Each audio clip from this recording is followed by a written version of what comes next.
গত 16 ডিসেম্বর মহান স্বাধীনতার যুদ্ধকে সামনে রেখে জামাত ইসলামকে নিয়ে একটি বিব্রতকর বক্তব্য দেওয়ায় এবং তার এই বক্তব্যের তীব্র নিন্দা প্রতিবাদ জানিয়ে মহানগর জামাতের পক্ষ থেকে আজকের এই সংক্ষিপ্ত প্রতিবাদ সভার আয়োজন করা হয়েছে। আজকের এই প্রতিবাদ সভায় আমাদের প্রতিবাদ এবং প্রেস ব্রিফিং নিন্দায় আমাদের মূল বক্তব্য রাখেন বাংলাদেশ জামায়াত ইসলামী কেন্দ্রীয় মজলিস শুরার অন্যতম সদস্য রংপুর মহানগরের সংগ্রামী আমির এটি উপাধ্যক্ষ এটিএম আজম খান। বাংলাদেশ জামাত ইসলামী কেন্দ্রীয় মজলিস শুরা রংপুর মহানগর আমির উপাধ্যক্ষ এটিএম আজম খান যে বিবৃতি এবং নিন্দা প্রতিবাদ জানান,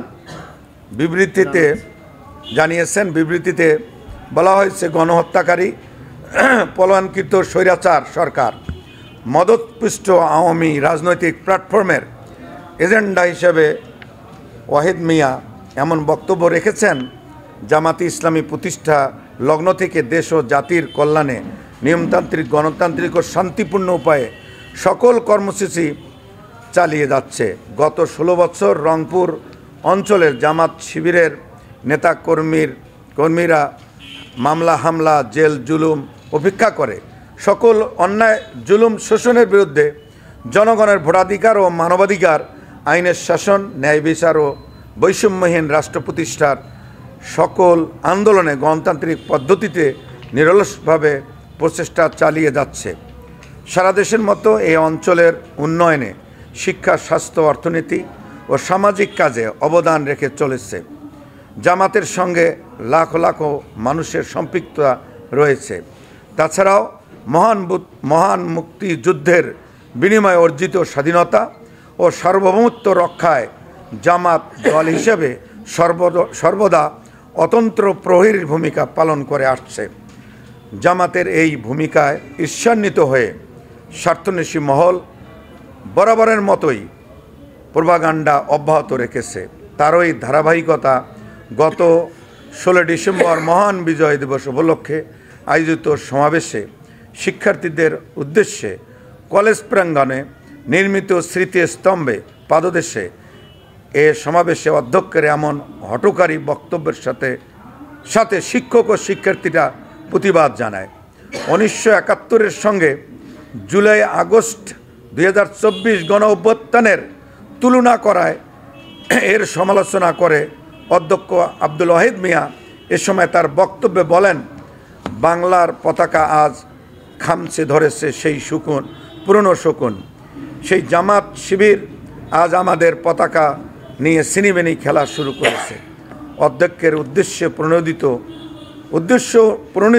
প্রণোদিত এমন একটি বক্তব্যের ভিডিও ক্লিপ প্রায় 1 সপ্তাহ পর সামাজিক যোগাযোগ মাধ্যমে ভাইরাল হলে সব শ্রেণী পেশার মানুষের মধ্যে আলোচনা সমালোচনার প্রেক্ষিতে মহানগর জামাত আমির হিসেবে আমি আমার বিবৃতি নিন্দা ও প্রতিবাদ জানাচ্ছি এবং ফেসিবাদের সুবিধাভোগী প্রেপ্তা এই অধ্যক্ষ আব্দুল ওয়াহিদ মিয়ার বিরুদ্ধে প্রশাসনকে কঠোর ব্যবস্থা নেয়ার জোর দাবি এবং এ ধরনের বক্তব্য আর যেন কেউ না দেয় এ ব্যাপারে সবার দৃষ্টি আকর্ষণ করে আমার কথা শেষ করছি। আল্লাহ হাফেজ। বাংলাদেশ জিন্দাবাদ, বাংলাদেশ জামাত ইসলামী জিন্দাবাদ। রংপুর মহানগরীর সম্মানিত সাংবাদিক বন্ধুগণকে মোবারকবাদ। জাতির প্রত্যাশা, দুষ্টের দমন শিষ্টের লালন বলতে চেয়েছেন।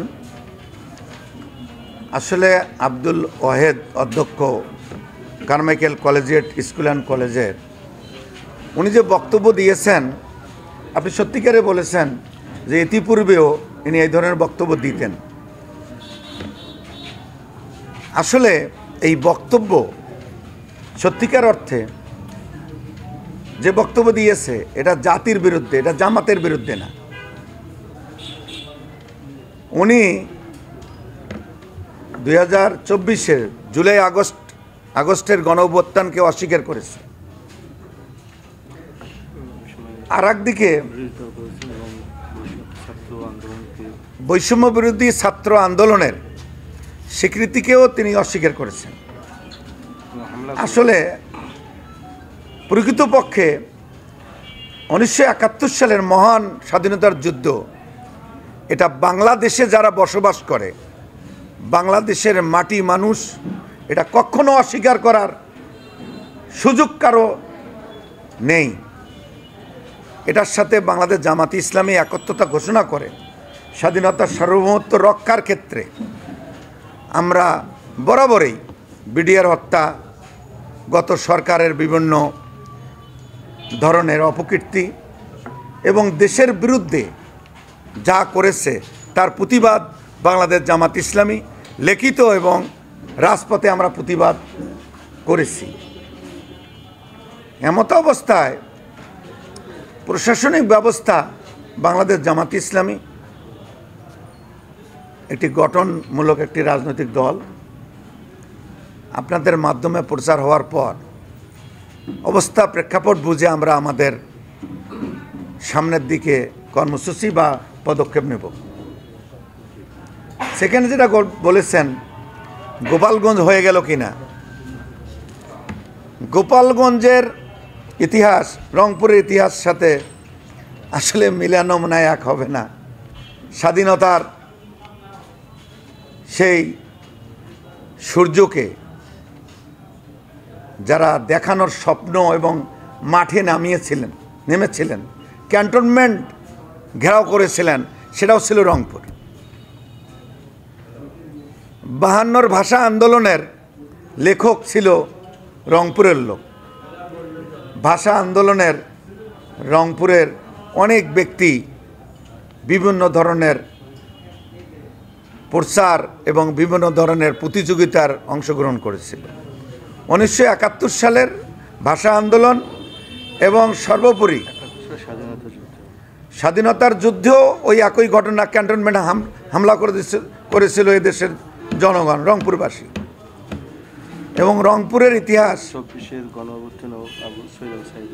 2024 সালের ইতিপূর্বের প্রায় 1.5 যুগ এদেশের মানুষের বিরুদ্ধে যে জালেম এবং ফেসিবাদ সরকার গোটা প্রশাসনকে একটি পরিবার কেন্দ্রিক করেছিল। যদিও রংপুরের মানুষ হিসেবে আমরা জানি এরশাদ সরকার স্বৈরশাসক ছিল, কিন্তু হাসিনার সরকার এরশাদ সরকারকেও হার মানিয়েছে, এটা জাতি জানে। এমত অবস্থায় রংপুরকে গোপালগঞ্জ হিসেবে না বলাই ভালো হয়, যেহেতু আবু সাইদের 16 জুলাই 2024 আবু সাইদের শাহাদতের মধ্য দিয়ে এদেশের ছাত্ররা হল থেকে বেরিয়ে এসেছে, পড়ার টেবিল থেকে মাঠে নেমেছে। মা তার সন্তানকে কোলে করে, 1.5 বছর সন্তানকে কোলে নিয়ে মুগ্ধদের আবু সাইদদের মিছিলে সামিল হয়েছে, বলেছে এরা আমার সন্তান, এর যদি কিছু হয়, আজকে জিজ্ঞেস করা হয়েছিল, অন্তত আমি বলতে পারবো এই ভালো কাজের জন্য আমি সন্তানকে নিয়ে এসেছি।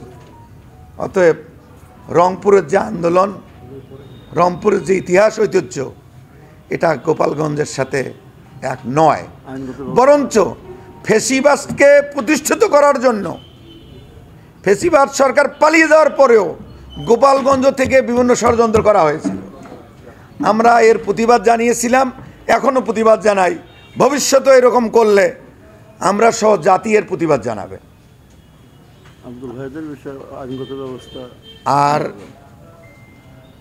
শেষ কথা, মামলা যেগুলো হয়েছে আইনের আওতায়, মামলা আমরা ইতিপূর্বে আমিরে জামাত এসেছে, আমরা জাতীয় এবং স্থানীয়ভাবে বলতেছি, যারা দোষী তাদেরকে দ্রুত গ্রেপ্তার করেন। প্রশাসন সে ব্যাপারে প্রয়োজনীয় পদক্ষেপ নিচ্ছেন, পর্যায়ক্রমে গ্রেপ্তার হচ্ছে বলে আমার জানা আছে। আপনাদের সহযোগিতা চাই, প্রশাসন যাতে করে দুষ্টদেরকে দমন করতে পারেন আর শ্রেষ্ঠদেরকে লালন করতে পারেন, এটা যেন হয়। আমরা তো আশা করি যে এটা হবে।